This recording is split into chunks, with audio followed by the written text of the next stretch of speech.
You ever bought a fragrance and thought, damn, if this was a little bit sweeter, it'd be perfect? Well, have no fear. Born to Stand Out, Sugar Addict is here. And when you come back, I'll tell you why that has everything to do with that. But you gotta come back.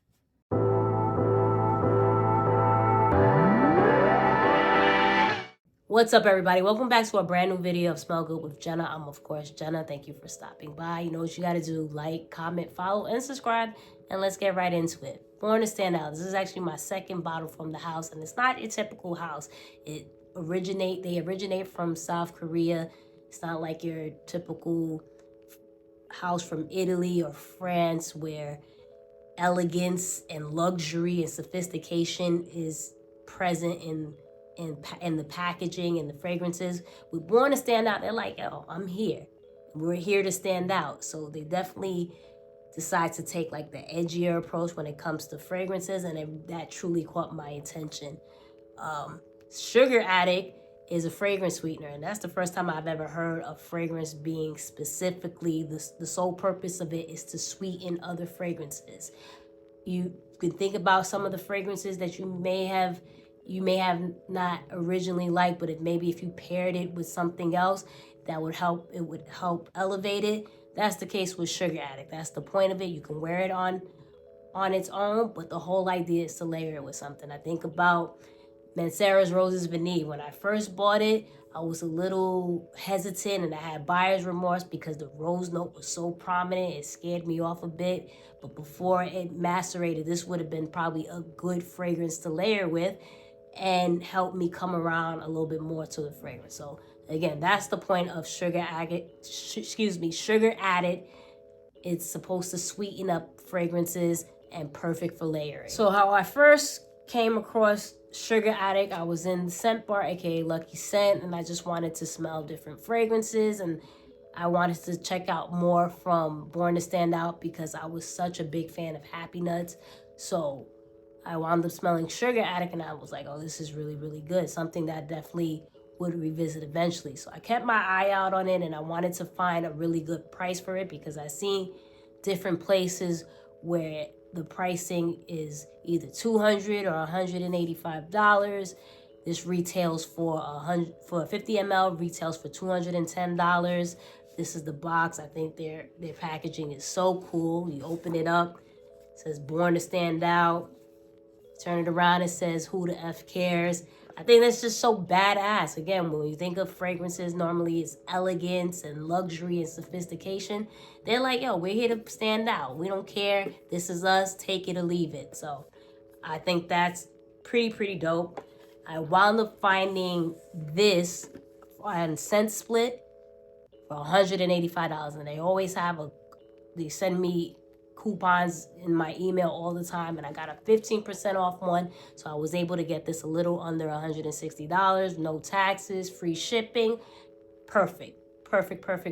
You know me, I'm always gonna purchase things hopefully on sale, and that was the case with Sugar Addict, and I found the right price and I pulled the trigger.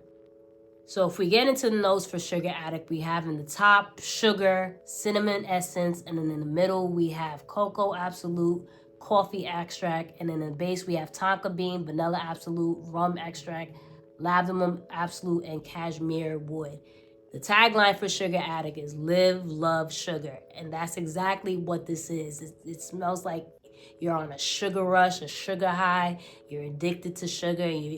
Let's add all the sweetness in the world and combine it together, and you have Sugar Addict. I'll admit, with the rum note, this does give this a little bit of a distinction from it being completely sweet and gourmand. So you're not necessarily smelling something, like I said, it's completely gourmand. Just the hint of booziness gives it that distinction.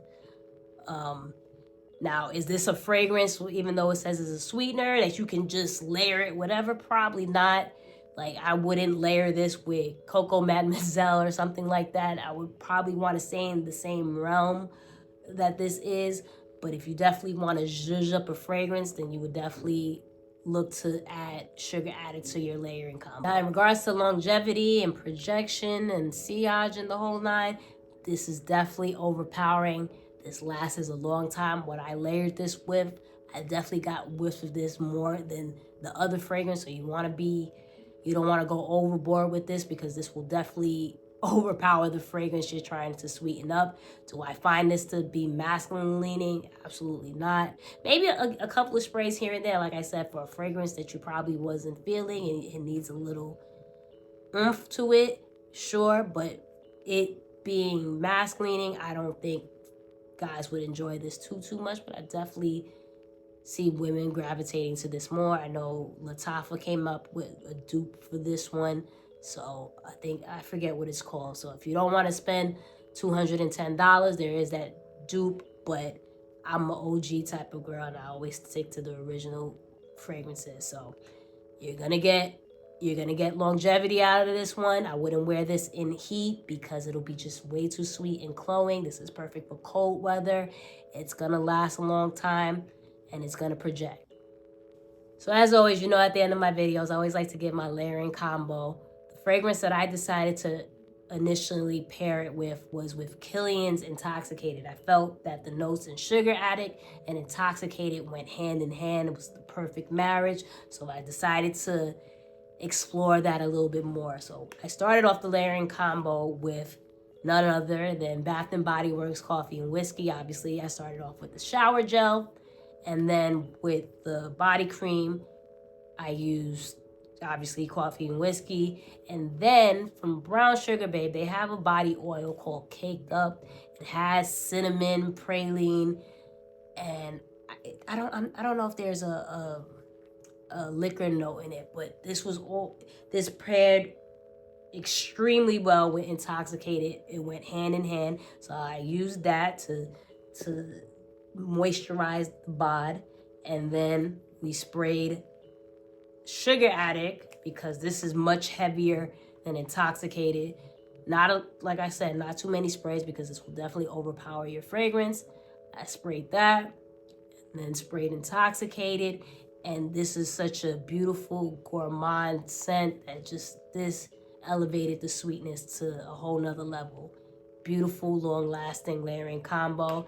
I know I rocked this with something else, and as I'm talking about this, I'm trying to remember what exactly I remember spraying a couple of sprays of this with. But that's the point, right? You get a fragrance, a sweet fragrance or whatever, and you see, like, oh, let me put a couple of sprays of this because it's a fragrance sweetener. So what I recommend, Sugar Addict, for those of you that really, really like sweet fragrances, if you're not into anything too sweet and gourmand, this might not be up your alley. But if you are that type of person that likes a little more sweetness to your fragrances, I would definitely check this out. Just even if it's to wear alone, or like I said, to layer it with something else. So that's my video. As always, don't forget to like, comment, follow, and subscribe. Let me know if you're familiar with Born to Stand Out, and have you smelled Sugar Addict already. And always remember, the best compliment one can get is that you smell so good.